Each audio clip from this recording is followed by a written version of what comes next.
आज हम करने जाने अपने शॉर्ट क्वेश्चन आंसर्स, ठीक है ना। Second year chapter number 17 nervous coordination, ठीक है ना। Why receptors are called transducer. Transducer एक ऐसी डिवाइस होती है जिसको एक एनर्जी की फॉर्म को दूसरी एनर्जी में कन्वर्ट करते हैं। तो रिसेप्टर्स को हम बायोलॉजिकल ट्रांसड्यूसर्स बोलते हैं। वो इसलिए बोलते हैं क्योंकि किसी भी किस्म की एनर्जी को, भले लाइट एनर्जी हो, केमिकल एनर्जी, सबको कन्वर्ट कर देते हैं इलेक्ट्रिकल एनर्जी में, इसलिए हम उसको बोलते हैं transducer, biological transducer. Why neurilemma is polarise. Neurilemma इसलिए पोलराइज होती है कि due to distribution of ions, ions की डिस्ट्रीब्यूशन की वजह से न्यूरल लेमा क्या नाम है, नेगेटिव होती है from inside with respect to the outside. बाहर से पॉजिटिव होती है, अंदर से नेगेटिव होती है।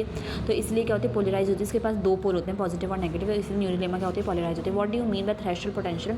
थ्रेशोल्ड पोटेंशियल क्या होता है, वो मिनिमम अमाउंट होता है पोटेंशियल, मेम्ब्रेन पोटेंशियल का, जो कि -20 मिलीवॉट होता है। क्या होता है, -20 मिलीवॉट। यानी कि एक तो हमने RMP पढ़ा, रेस्टिंग मेम्ब्रेन पोटेंशियल, जब -70 मिलीवॉट होगा। एक्शन पोटेंशियल पढ़ा जब +70 मिलीवॉट होगा।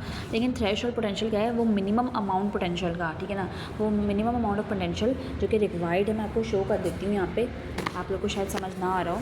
देखो थ्रेशोल्ड पोटेंशियल क्या होता है, मिनिमम पोटेंशियल, क्या मिनिमम पोटेंशियल यानी मिनिमम वोल्टेज जो कि रिक्वायर्ड होगा मेम्ब्रेन पोटेंशियल के लिए, वो कितना होता है, -20 मिलीवॉट। यानी कि -10 मिलीवॉट कभी भी नहीं होगा। जो मिनिमम वोल्टेज है वो इतना ही है, यानी कि स्टार्टिंग पॉइंट है। समझ आ रही है ना बात। Minimum potential required for membrane potential that -20 milliwatt. Minimum potential required for membrane potential that -20 milliwatt, ठीक है। उसके बाद हमने अपना क्वेश्चन नंबर 1 भी कर लिया, 2 भी कर लिया, 3 भी कर लिया। अब हम चौथा करते हैं, why impulses move faster in myelinated neurons, यानी ऐसे न्यूरॉन्स जिनमें माइलिन शीट प्रेजेंट है, उनमें इम्पल्सेस फास्टर मूव क्यों करती हैं?